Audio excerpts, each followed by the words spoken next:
Yeah. Hi everybody and welcome back to another episode of Discard Dead, where we like to open boosters, boxes and decks of old out-of-print trading card games.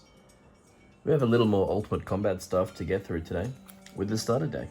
I've touched on this game briefly some time ago in a booster medley, and a little more recently we had a look at a terribly resealed booster box, so I figured we should round it out with this little bad boy.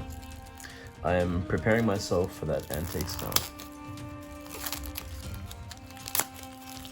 Okay.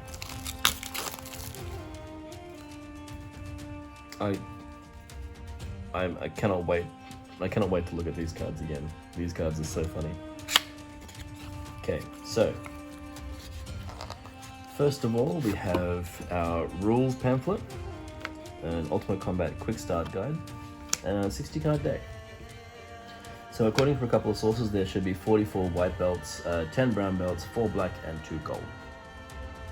If you recall in the boosters we went through before, half the cards were flipped in each pack and so had to be turned around, so let's see if that happens with this deck as well. Straight off the bat we can see a little bit of card damage here. If you can see that, we've got some scratching, some little clipping on top, a couple of dents here and there. It's okay. So starting off, we've got a knowledge foundation, we've got experience, conditioning, fighting spirit, knowledge, experience. Getting into some techniques now. We've got a jump hook kick, a double wrist lock, she's loving that, flying scissors, fall prone, an earth mantra.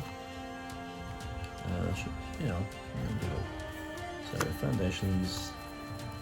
Let's go to techniques. Let's get all this properly in the camera, sorry guys. Earth Mantra is an action. We've got a drop spin kick, which is another technique. Sacrifice foundation. Restrict options. Move front. Conditioning. We've got a double wrist lock. Psychic block. Movement right. Movement left. Movement front. Movement back. Movement right. Movement left.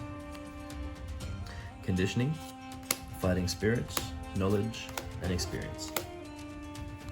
Condition, fighting spirit, condition, fighting spirit, knowledge, experience, conditioning, fighting spirit, psychic siphon, getting back to actions, a throat jab technique, move left, more experience, a jump hook kick, we've got a psychic enhancement. Hey, cool, we've got an environment card. We didn't see any of these. Didn't see any of these in the boxes, in the box or the booster before. So as I said previously in the box video, environments can only take up a very rare card slot. So with a gold belt stamp here. That's great.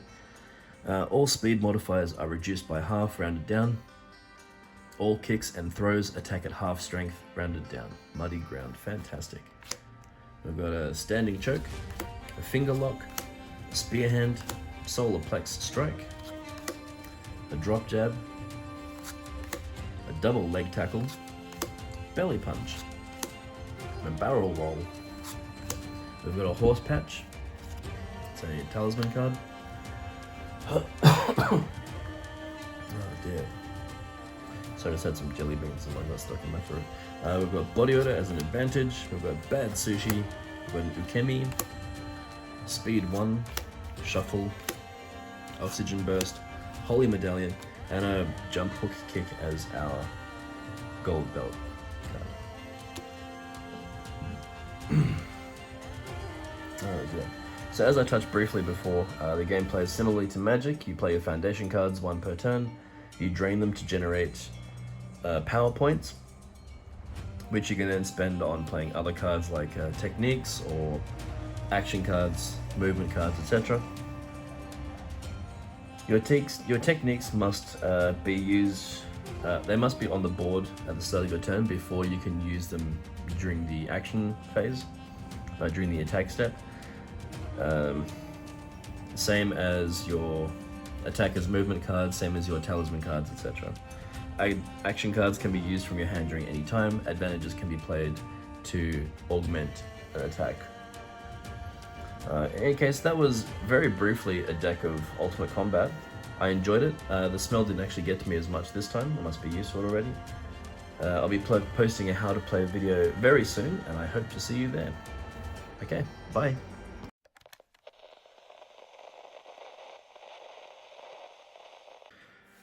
Hey guys, just back up a little bit. I just found something really interesting.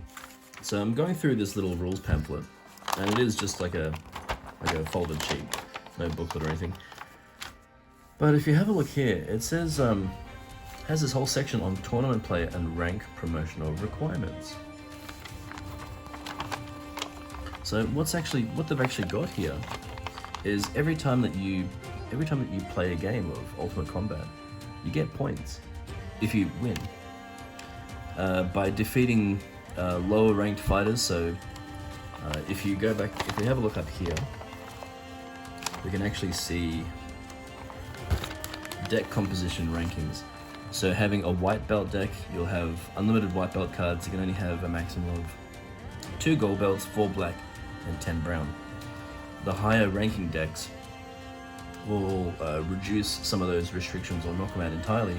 A master's deck, you can have unlimited gold cards, unlimited black belt cards, brown and white belt cards, which is quite incredible.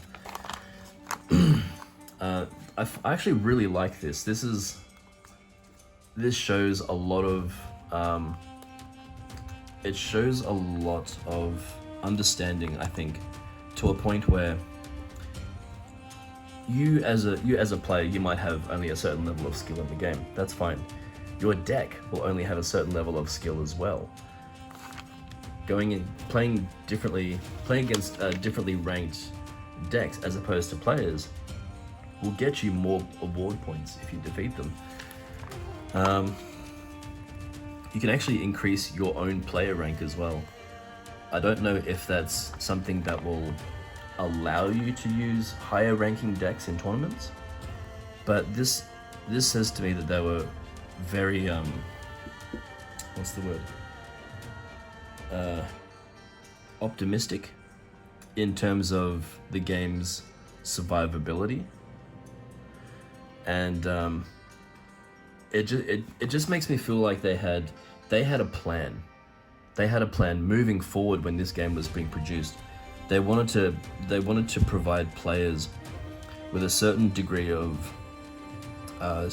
fairness, and even if you were stacked up against lower odds of winning, you'll be rewarded for it, and that's incredible.